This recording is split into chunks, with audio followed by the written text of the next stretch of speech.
ಹಳೆ ಮೈಸೂರು ಭಾಗ ಅಥವಾ ಒಕ್ಕಲಿಗ ಏನು ಪ್ರಾಬಲ್ಯದ ಜಾಗ ಅದು ನಮ್ಮದು ಅನ್ನೋ ಸಂದೇಶವನ್ನು ಜೆಡಿಎಸ್ ಕೊಡ್ತಾ ಇದೆ. ರೈಟ್, ಗಾಂಧಿನಗರದ ಅಪ್ಡೇಟ್ಸ್ ನ ಗಮನಿಸ್ತಾ ಇದ್ದೀರಿ. ಅಮಿತ್ ಶಾ ಭರ್ಜರಿ ಗೆಲುವನ್ನ ದಾಖಲು ಮಾಡಿದ್ದಾರೆ. 5 ಲಕ್ಷ ಮತಗಳ ಅಂತರದಿಂದ ಗುಜರಾತ್ನ ಗಾಂಧಿನಗರ ಲೋಕಸಭಾ ಕ್ಷೇತ್ರದಲ್ಲಿ ಮತ್ತೊಮ್ಮೆ ಗೆಲುವನ್ನ ಸಾಧಿಸಿದ್ದಾರೆ ಅಮಿತ್ ಶಾ. 2019ರ ಬಳಿಕ ಈಗ ಮಗದೊಮ್ಮೆ ಇದೇ ಗಾಂಧಿನಗರ ಲೋಕಸಭಾ ಕ್ಷೇತ್ರದಿಂದ ಭರ್ಜರಿ 5 ಲಕ್ಷ ಮತಗಳ ಅಂತರದಿಂದ ಕಾಂಗ್ರೆಸ್ ಅಭ್ಯರ್ಥಿಯ ವಿರುದ್ಧ ಗೆಲುವಿನ ಪತಾಕಿಯನ್ನ ಹಾರಿಸಿದ್ದಾರೆ ಅಮಿತ್ ಶಾ.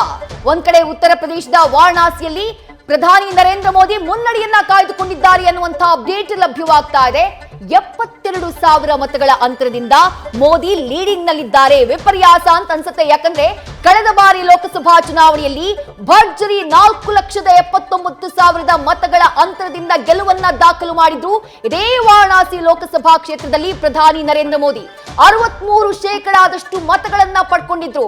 ಬಿಜೆಪಿ ಅಭ್ಯರ್ಥಿಗೆ 63% ಮತ ಪ್ರಧಾನಿ ನರೇಂದ್ರ ಮೋದಿ ಅವರಿಗೆ. ಬಟ್ ಈಗ 72,000 ಮತಗಳ ಅಂತರದಿಂದ ಕಾಂಗ್ರೆಸ್ನ ಅಭ್ಯರ್ಥಿ ಅಭಯ್ ಸಿಂಗ್ ಅವರಿಂದ ಮುನ್ನಡೆಯನ್ನ ಕಾಯ್ದುಕೊಂಡಿದ್ದಾರೆ ಪ್ರಧಾನಿ ನರೇಂದ್ರ ಮೋದಿ.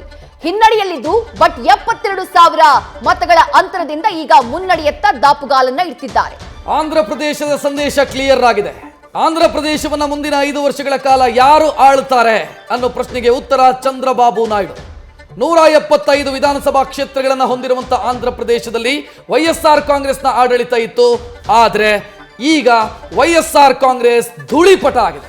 ವೈಎಸ್ಆರ್ ಕಾಂಗ್ರೆಸ್ ಹೀನಾಯವಾಗಿ ಸೋತಿದೆ. ಟಿಡಿಪಿ 129 ಕ್ಷೇತ್ರದಲ್ಲಿ ಮುನ್ನಡೆಯಲಿದೆ.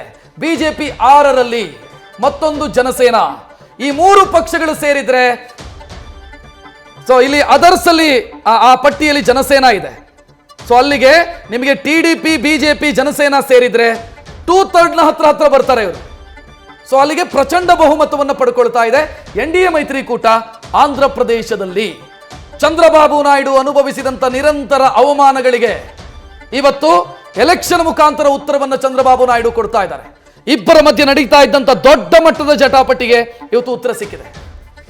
ಒಡಿಶಾದ ಡೀಟೇಲ್ಸ್ ನ ಗಮನಿಸ್ತಾ ಇದ್ದೀರಿ. 147 ವಿಧಾನಸಭಾ ಕ್ಷೇತ್ರಗಳ ಪೈಕಿ ಬಿಜೆಪಿ ಕಮಾಲನ್ನ ಮಾಡಿದೆ.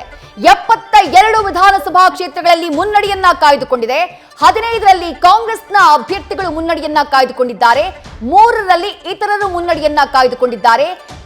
ಆಡಳಿತಾರೂಢ ಬಿಜು ಜನತಾ ದಳ ಕೇವಲ 57 ಕ್ಷೇತ್ರಗಳಲ್ಲಿ ಮುನ್ನಡೆಯನ್ನ ಕಾಯ್ದುಕೊಂಡಿದೆ ಅನ್ನುವಂತಹ ಅಪ್ಡೇಟ್ಸ್ ಲಭ್ಯವಾಗ್ತಾ ಇರೋದು. 147 ವಿಧಾನಸಭಾ ಕ್ಷೇತ್ರಗಳ ಪೈಕಿ ಬಿಜು ಜನತಾ ದಳ 57 ವಿಧಾನಸಭಾ ಕ್ಷೇತ್ರಗಳಲ್ಲಿ, ಬಿಜೆಪಿ 72 ವಿಧಾನಸಭಾ ಕ್ಷೇತ್ರಗಳಲ್ಲಿ, ಹಾಗೆಯೇ ಕಾಂಗ್ರೆಸ್ 15 ವಿಧಾನಸಭಾ ಕ್ಷೇತ್ರಗಳಲ್ಲಿ ಮುನ್ನಡೆಯನ್ನ ಕಾಯ್ದುಕೊಂಡಿದೆ. 74 ಮ್ಯಾಜಿಕ್ ನಂಬರ್. ಬಹುಶಃ ಬಿಜೆಪಿ ಅಧಿಕಾರಕ್ಕೆ ಇರೋದು ಅಲ್ಲಿ ಖಚಿತ ಆಗ್ತಾ ಇದೆ. ಸೊ ಇಲ್ಲಿ ಈಗ ದೇಶದ ಡೀಟೇಲ್ ನೋಡ್ತಾ ಇದ್ದಾರೆ. ಎನ್ಡಿಎ ಮೈತ್ರಿಕೂಟ 295, ಇಂಡಿಯಾ ಮೈತ್ರಿಕೂಟ 229 ಕ್ಷೇತ್ರದಲ್ಲಿ ಮುನ್ನಡೆಯಲಿದೆ. ಅದರ್ಸ್ 19 ಕ್ಷೇತ್ರದಲ್ಲಿ ಮುನ್ನಡೆಯಲಿದ್ದಾರೆ. ಬಹಳ ಪ್ರಬಲವಾದಂಥ ಪೈಪೋಟಿಯನ್ನ ಇಂಡಿಯಾ ಮೈತ್ರಿಕೂಟ, INDIA ಮೈತ್ರಿಕೂಟ ಕೊಟ್ಟಿದೆ. NDA ಬಹುಮತದ ಹತ್ರ ಬಂದಿದೆ. ಬಟ್ ಬಿಜೆಪಿಗೆ ಏಕೈಕ ಪಕ್ಷವಾಗಿ ಬಹುಮತ ಇಲ್ಲ. ಇದು ಗಮನಿಸಬೇಕಾದಂಥ ವಿಚಾರ. 295 ಕ್ಷೇತ್ರಗಳ ಪೈಕಿ ಬಿಜೆಪಿಯ ಗಳಿಕೆ 240ರ ಆಸುಪಾಸಲ್ಲಿದೆ, 242ರ ಆಸುಪಾಸಲ್ಲಿದೆ. ಸೊ ಬಹುಮತಕ್ಕೆ ಬೇಕಾದಂಥ ನಂಬರ್ಸು ಬಿಜೆಪಿಗೆ ಪಕ್ಷವಾಗಿ ಕೊರತೆಯಾಗ್ತಾ ಇದೆ. ಸ್ಟೇಟ್ ವೈಸ್ ನೋಡ್ತಾ ಇದ್ದೀರಿ. ಗುಜರಾತ್ 24 ಬಿಜೆಪಿ, 2 ಕಾಂಗ್ರೆಸ್. ಸೊ ಅಲ್ಲಿ 26ಕ್ಕೆ 26 ಗೆದ್ದು ಬೀಗಿದ್ದಂತ ಗುಜರಾತ್ 2 ಕ್ಷೇತ್ರ ಕಾಂಗ್ರೆಸ್ ಪಾಲಾಗಿದೆ.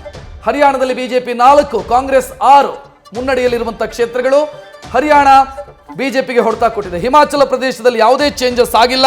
ಹಿಮಾಚಲ ಪ್ರದೇಶ ಬಿಜೆಪಿಯ ಕೈ ಹಿಡಿದಿದೆ ಮತ್ತು 4ಕ್ಕೆ 4 ಕ್ಷೇತ್ರಗಳನ್ನ ಕೂಡ ಹಿಮಾಚಲ ಪ್ರದೇಶದಲ್ಲಿ ಬಿಜೆಪಿ ಗೆದ್ದಿದೆ. ಜಮ್ಮು ಕಾಶ್ಮೀರ, ಜಮ್ಮು ರೀಜನ್ ಅಲ್ಲಿ ಬಿಜೆಪಿ 2 ಸೀಟು, ಕಾಂಗ್ರೆಸ್ 2 ಸೀಟು. ಈ ಕಡೆ ಕಾಶ್ಮೀರದಲ್ಲಿ ಅದರ್ಸ್ 2 ತೋರಿಸ್ತಾ ಇದೆ.